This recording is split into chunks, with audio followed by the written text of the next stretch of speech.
We're told the graph shows a relationship between the length of time Aiko spends folding origami.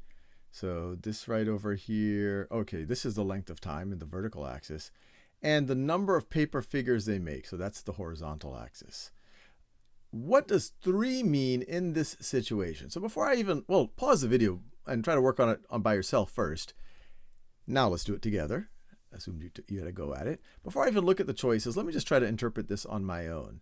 So this means 3 paper figures took Aiko 1 hour. 3 paper figures took Aiko 1 hour. Or in 1 hour, they can make 3 paper figures.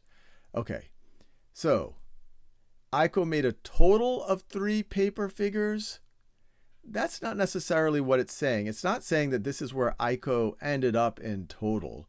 This graph, this just shows the relationship. In theory, Aiko could keep going. Maybe Aiko spent less time than that. So I don't really like that. They didn't say that that point represents the total that Aiko made. So we don't have the information there. So let me rule that one out. Aiko makes 3 paper figures per hour. That one looks pretty good because 1 hour goes by, Aiko made 3 paper figures, and it is a linear relationship right over here. Another way to think about it is we have a constant of proportionality. At time 0,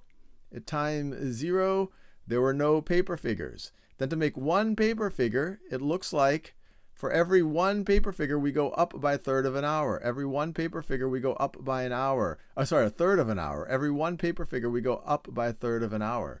So it looks like Aiko does make 3 paper figures per hour. So I like that one right over there. It takes Aiko 3 hours to make 1 paper figure. That would have been the case if this was the hour axis and this were the paper figure axis, but that's not what they're telling us. This right over here, the horizontal axis is the number of figures. 3 figures in 1 hour, not 3 hours in 1 figure. So let's rule that one out as well.